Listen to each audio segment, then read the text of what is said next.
Hello friends, good morning. এখন বাজে ঠিক ভোর 5টা আর আজ হলো শুক্রবার। আমি আমার ব্লগটা এখান থেকে শুরু করছি, দেখতে থাকো। তো দেখো, ভোরবেলা উঠেছি, উঠে আমার যে বাসি কাজগুলো থাকে সেগুলোই করে নিচ্ছি প্রত্যেক দিনের মতো।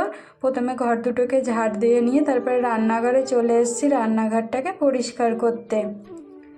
কটা বাসনও আছে, সেগুলোকে মেজে নিয়ে রান্নাঘরটাকে ক্লিন করে নেবো। আর আজকে জানো তো আমার রান্না বান্না নেই, কারণ ওই যে আগের ভিডিওতে তোমাদের বললাম যে আমার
ঘরের বিছনাটাকে তুলে নিয়ে নেক্সট রুমটাকে পরিষ্কার করতে চলে এসেছে। আর ওইদিকে দেখেছো জানলাগুলোকে বন্ধ করেছি কেন বলো তো? কালকে রাত্রে যেহেতু বৃষ্টি হয়েছিল, বৃষ্টির জলটা আসছিল, এই জন্য জানলাটাকে বন্ধ করা ছিল। সেই জানলাটাকে আবার খুলে দিলাম। এই ঘরের জানলাটাকে খুলে দিয়ে খাটটাকে গুছিয়ে নিয়ে, আলনাটা খুব একটা বেশি গোটানো ছিল না, ওই দু একটা জামা এলোমেলো হয়েছিল, সেগুলোকে ঠিকঠাক করে নিলাম। নিয়ে দেখো, এই নেক্সট যে ঘরে আমরা খাওয়া দাওয়া করি সেই ঘরের জানলাটাও বন্ধ ছিল, সেই ঘরের জানলাটাকেও খুলে দিলাম।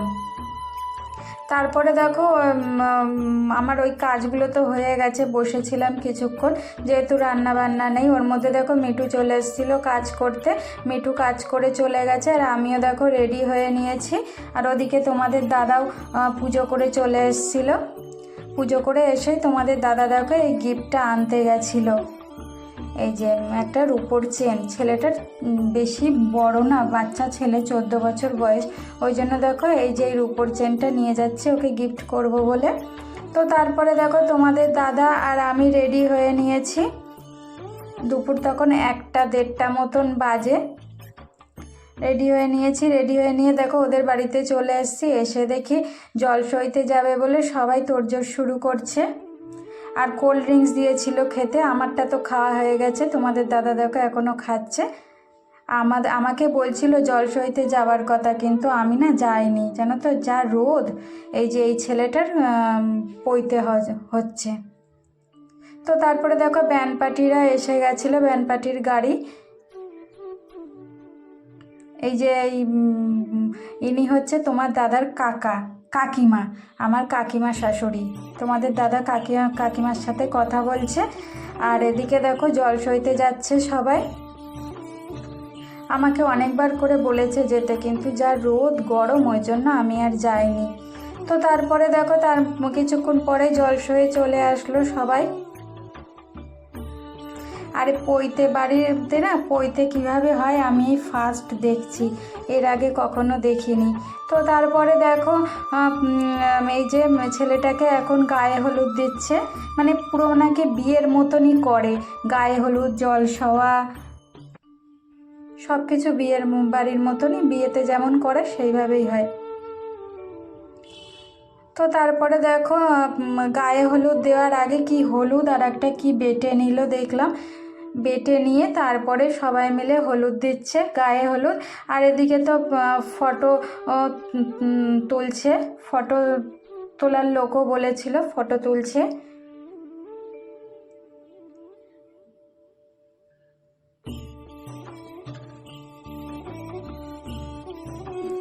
তারপরে দেখো স্নান করাচ্ছে, যে জলটা তুলে আনলো সেই জল দিয়ে স্নান করিয়ে দিল, আর আমার মুখে দেখো হলুদ দিয়ে দিয়েছে। তারপরে দেখো ছেলেটাকে দেখো টাক করিয়ে দিয়েছে, দিয়ে একটা টিক্কি রেখে দিয়েছে।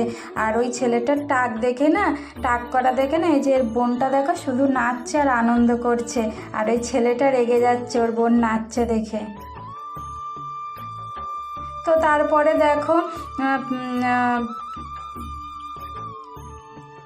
ছেলেটাকে টাক করিয়ে আবার স্নান করিয়ে নিয়ে এই যে এই জায়গাটায় হোমযজ্ঞ হচ্ছে, এখানেই পৈতে দেওয়া হবে, ওই জন্য ছেলেটাকে মুখ ঢেকে দিয়ে বসিয়ে দেওয়া হলো, দিয়ে দিল বসিয়ে।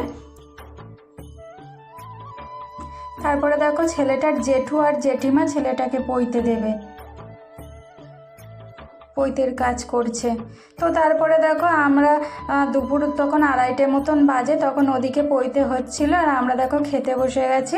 ওদের বাড়িতে পৈতে হচ্ছিল আর আমরা আর ওরা লজে খাওয়া দাওয়া করেছিল, বাড়ির একটু কাছে একটা লজ ছিল, সেই লজেই খাওয়া দাওয়া করছিল। আর এই যে এইটা হচ্ছে ওই যে ছেলেটার পৈতে হচ্ছে সেই ছেলেটার বাবা, বেশ ভালো ভালো আইটেমই করেছিল। তোমাদের দাদা দেখো আমার থালাটাও পরিষ্কার করে ধুয়ে দিল, তোমাদের দাদার থালাটাও নিজেও পরিষ্কার করে নিল। আর এই যে এই মেনু কার্ড, এইগুলোই রান্না করেছিল। তো আমার ব্লগটা এই পর্যন্তই, যদি ভালো লেগে থাকে লাইক কমেন্ট শেয়ার করবে, টাটা।